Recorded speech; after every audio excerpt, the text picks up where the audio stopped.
जल्दी करो। हाँ।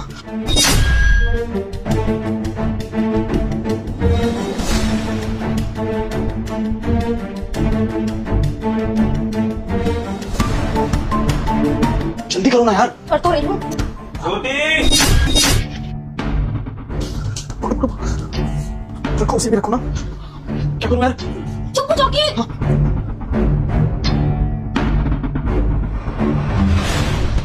ज्योति कहाँ रह गई तुम यार? हाँ जी, यही हूँ। ज्योति, कब से आवाज लगा रहा हूँ, कहाँ बिजी हो गई? मैं घर में आया हूँ, सबसे पहले तुम्हें ही देखना चाहता था। वो बस अलमारी में कपड़े सेट कर रही थी। अच्छा, वैसे हमारा बेबी कैसा है? बहुत शैतान हो गया, केक भी मारने लगा आप तो। अच्छा,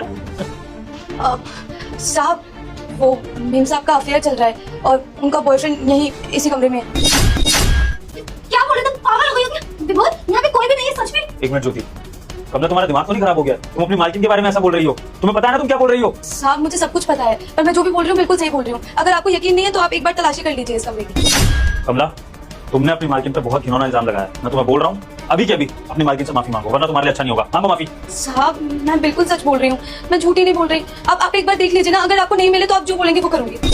विभोर, यहाँ कोई नहीं है, तुम ट्रस्ट तो करो।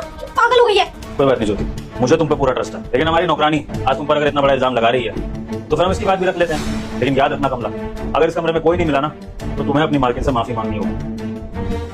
विभोर,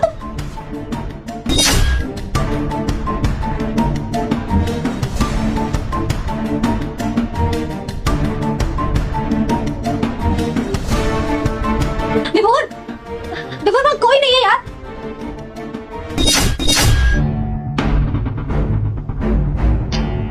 कोई नहीं है यहाँ पर।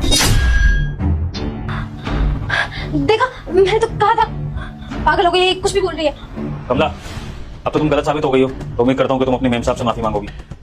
माफी मांगो। मीम साहब, मुझे माफ कर दीजिए। तुम मेरी बात सुनो, हमें ना इसे नौकरी से निकाल देना चाहिए। कैसे इल्जाम लगा रही है? अगर सोसाइटी में किसी को पता चला तो कितनी बेइज्जती होगी मेरी। रुक जा बेटा, तेरी माँ आज रात ही तुझे छोड़ जाएगी अगर तूने इस वीडियो को लाइक सब्सक्राइब नहीं किया और अपने 5 दोस्तों को शेयर नहीं किया। लेकिन अगर तूने अभी लाइक सब्सक्राइब करके अपने 5 दोस्तों को शेयर कर दिया तो सिर्फ तेरी माँ ही नहीं बचेगी, बल्कि बहुत जल्द तुझे एक सरकारी नौकरी भी मिल जाएगी। सोच ले बेटा, तेरा फैसला ही तेरी तकदीर बदल देगा।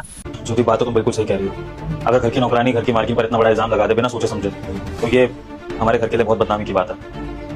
लेकिन नौकरी से निकालना भी ठीक नहीं है, और वो मैं इसके लिए नहीं कह रहा हूँ, मैं तुम्हारे भले के लिए कह रहा हूँ। देखो ना, आजकल नौकरानी इतनी आसानी से कहाँ मिलती है।